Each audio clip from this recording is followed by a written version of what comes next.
नमो बुद्धाय. सप्रेम जय भीम.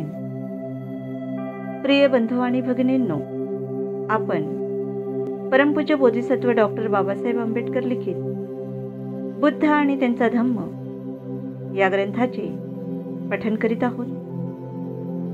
या ग्रंथातील तृतीय खंडाचे वाचन आपले सुरू आहे. वाचनास सुरुवात करण्यापूर्वी आपण माझे चॅनल जर का सबस्क्राईब केलं नसेल तर सबस्क्राईब करून घ्या, जेणेकरून नवनवीन अपडेट मिळण्यास आपणास सुलभता होईल. चला तर मग वाचनास सुरुवात करूया.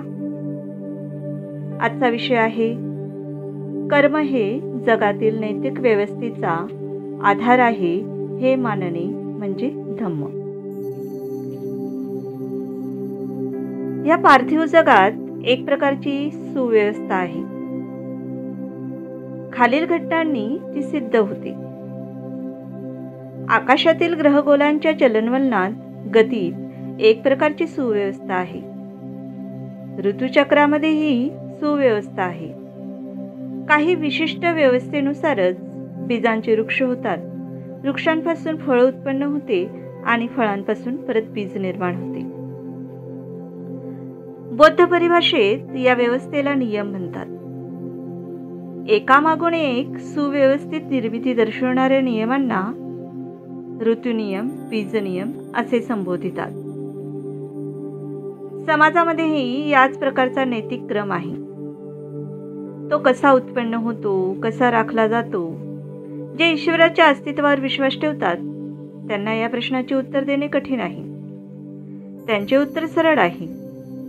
ते म्हणतात, संसाराचा नैतिक क्रम हा ईश्वराच्या इच्छेचा परिणाम आहे. ईश्वराने संसार निर्माण केला आणि ईश्वर हाच या संसाराचा कर्ता धर्ता आहे. तोच भौतिक आणि नैतिक नियमांचा कर्ता आहे. त्यांच्या मते नैतिक नियम माणसाच्या भल्यासाठी असतात, कारण ते ईश्वरी आज्ञास्वरूप आहेत. आपल्या निर्मात्या ईश्वराची आज्ञा पाळणे त्यांना क्रमप्राप्त आहे आणि ईश्वराच्या आज्ञेच्या परिपालनाने हा नैतिक क्रम चालू राहतो. जे नैतिक व्यवस्था ही ईश्वरी इच्छेचा परिणाम आहे असे मानतात त्यांचे विचार वरील प्रमाणे असतात. ही व्याख्या मुळीच समाधानकारक नाही, कारण ईश्वर हा नैतिक नियमांचा जनक असेल, या नैतिक नियमांचा आरंभ आणि अंत तोच असेल आणि माणसाला ईश्वराची आज्ञा पाळण्यापासून सुटका नसेल तर या संसारात इतकी नैतिक अव्यवस्था का आढळते? या ईश्वरी नियमांच्या मागे असा कोणता अधिकार आहे? ईश्वरी नियमांचा व्यक्तीवर काय अधिकार आहे? हे संयुक्तिक कारण नाहीत. परंतु जे लोक नैतिक व्यवस्था ही ईश्वरी इच्छेचा परिणाम आहे असे मानतात त्यांच्याजवळ या प्रश्नाचे उत्तर नाही. ही अडचण दूर करण्यासाठी हा सिद्धांत थोडा बदलला गेला आहे. असे म्हटले जाते की परमेश्वराच्या आज्ञेने सृष्टी निर्माण झाली. हेही सत्य आहे की या सर्व विश्वाने परमेश्वराच्या इच्छेप्रमाणे व मार्गदर्शनाप्रमाणे आपल्या कार्यास आरंभ केला. हेही खरे आहे की ज्याने त्या सर्व विश्वाला एकदाच कायमची गती, शक्ती दिली आणि तीच त्या विश्वाच्या सर्व क्रियाशीलतेचे मूळ आहे. परंतु या उपरांत ईश्वराने सृष्टीला प्रारंभीचे नियम घालून दिले आहेत. त्या नियमानुसार कार्य करण्याचे स्वातंत्र्य बहाल केले आहे. म्हणूनच नैतिक व्यवस्था ईश्वरी इच्छेनुसार घडत नसेल तर तो दोष सृष्टीचा आहे, ईश्वराचा नाही. सिद्धांतात असा बदल करूनही वरील अडचण सोडवली जात नाही. या सिद्धांतातील बदलामुळे ईश्वरावर जबाबदारी फक्त पडत नाही, परंतु प्रश्न उरतोच. ईश्वराने आपल्या नियमांचे परिपालन करण्याचे सृष्टीवर का सोपवावे? असल्या गैरहजर ईश्वराचा उपयोग काय? सृष्टीत नैतिक क्रम कसा राखला जातो या प्रश्नाला भगवान बुद्धांनी दिलेले उत्तर अगदी भिन्न आहे. तथागतांचे उत्तर सोपे आहे. ते असे: नैतिक व्यवस्था ही ईश्वर सांभाळीत नसून कर्म म्हणजेच कर्म नियमाप्रमाणे सांभाळली जाते. सृष्टीची नैतिक व्यवस्था चांगली असेल अथवा वाईट असेल, परंतु भगवान बुद्धांच्या मते ती माणसावर सोपवलेली आहे, इतर कोणावर नाही. कर्म म्हणजे मनुष्याकडून केले जाते ते कार्य आणि विपाक म्हणजे त्याचा परिणाम. जर नैतिक व्यवस्था चांगली असेल तर त्याचा अर्थ इतकाच की मनुष्य कुशल कर्म करीत आहे. भगवान बुद्ध केवळ कर्मासंबंधीच बोलत नाहीत. ते ज्यांना कर्मनियम म्हणून ओळखतात त्या कर्माच्या नियमांचेही विवेचन करतात. कर्मनियमाचा बुद्धप्रणीत अभिप्राय असा आहे की ज्याप्रमाणे दिवसामागून रात्र येते त्याप्रमाणे कर्मामागून त्याचा परिणाम येतो, हा एक नियम आहे. कुशल कर्मापासून होणारा लाभ प्रत्येक कुशल कर्म करणाऱ्याला मिळतो आणि कुशल कर्माचा दुष्परिणाम टाळता येत नाही. म्हणून भगवान बुद्धांचा उपदेश असे कुशल कर्म करा म्हणजे मानवतेला चांगल्या नैतिक व्यवस्थेचा लाभ होईल. कारण कुशल कर्मानेच नैतिक व्यवस्था राखली जाते. अकुशल कर्म करू नका, कारण त्यामुळे नैतिक व्यवस्थेची हानी होते आणि मानवता दुःखी होते. हे शक्य आहे की कर्म आणि कर्माचा होणारा परिणाम या दोहोंमध्ये काही कालांतर असते असे बहुधा घडते. या दृष्टीने कर्माचे 3 भाग करता येतात. पहिला आहे दिठ्ठ धम्म वेदनीय कर्म म्हणजे तात्काळ फळ देणारे कर्म. दुसरा आहे उपपज्य वेदनीय कर्म म्हणजे ज्याचा परिणाम फार कालांतराने होतो ते कर्म. तिसरा आहे अपरापरिवेदनीय कर्म म्हणजे अनिश्चित फळाने फळ देणारे कर्म. कर्म हे कधी कधी अहोसी कर्म होऊ शकते, म्हणजे त्याचा काहीच परिणाम होत नाही.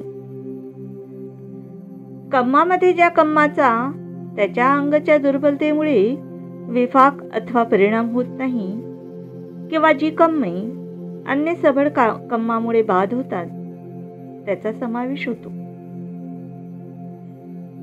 या सर्व गोष्टी विचारात घेऊन भगवान बुद्धांच्या कर्माचा नियम अनिवार्य आहे या सिद्धांताला बाधा येत नाही. कर्माचा विपाक फक्त कर्त्याला भोगावा लागतो आणि त्याशिवाय दुसरा त्याचा काहीच आशय नाही. एवढेच काही कर्मसिद्धांतात अभिप्रेत नाही, एवढाच त्यात अभिप्राय आहे असे मानणे चूक आहे. कधी कधी एकाच्या कर्माचा त्याच्याऐवजी दुसऱ्यालाच परिणाम भोगावा लागतो. तथापि हे सर्व कर्मनियमाचेच परिणाम आहेत, कारण तोच कर्मनियम नैतिक व्यवस्था सांभाळतो किंवा मांडतो. व्यक्ती येतात जातात, पण विश्वाची नैतिक व्यवस्था कायम राहते आणि त्याप्रमाणेच ही व्यवस्था बनवणारा कर्मनियमही अप्रतिहत राहतो. याच कारणास्तव भगवान बुद्धांच्या धर्मामध्ये अन्य धर्मात ईश्वराला जे स्थान दिले आहे ते नीतीला प्राप्त झाले आहे. वास्तव विश्वातील नैतिक व्यवस्था कशी राखली जाते याला भगवान बुद्धांनी दिलेले उत्तर इतके सरळ आणि निर्विवाद आहे. असे असूनही या उत्तराचा खरा अर्थ क्वचितच समजावून घेतला जातो. जवळजवळ नेहमीच त्याचा चुकीचा अर्थ लावला जातो, चुकीचा सांगितला जातो अथवा त्याची चुकीची व्याख्या केली जाते. नैतिक व्यवस्था कशी राखली जाते या प्रश्नाला उत्तर म्हणूनच भगवान बुद्धांनी कर्मसिद्धांत मांडला. या सत्याची फारच थोड्या जणांना जाणीव असते. तथापि कर्मसिद्धांत मांडण्यात बुद्धांचा हाच हेतू होता. कर्मनियमांचा संबंध केवळ सर्वसाधारण नैतिक व्यवस्थेशी आहे. व्यक्तीच्या सद्भाग्याशी किंवा दुर्भाग्याशी त्याचा संबंध नाही. या कारणास्तव कर्मनियम हा धम्माचे एक प्रमुख अंग आहे.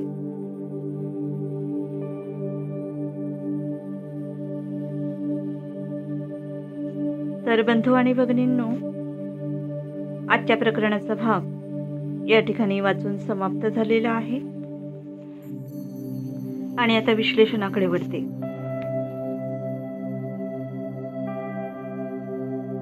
आपण आज कर्म हे जगातील नैतिक व्यवस्थेचा आधार आहे हे मानणे म्हणजे धम्म हे प्रकरण वाचले. तथागत भगवान बुद्धांच्या मते ज्याप्रमाणे मनुष्याचा जन्म होतो त्याप्रमाणे त्याचा मृत्यू हा अटळ आहे.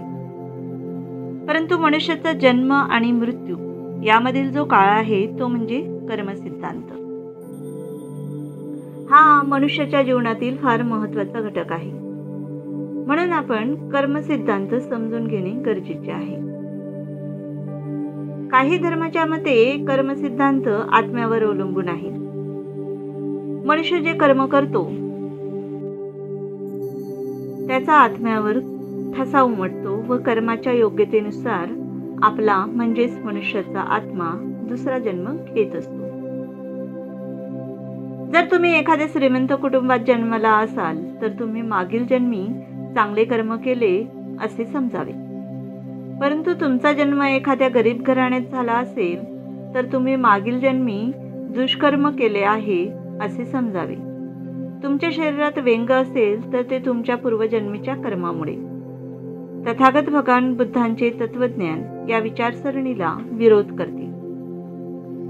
या उलट तथागत गौतम बुद्ध यांनी सत्य, वास्तविकता, विज्ञान, निसर्गनियम आणि स्वयंज्ञानाच्या कसोटीस उतरलेल्या धर्माचे म्हणजेच धम्माचे समर्थन केले आहे.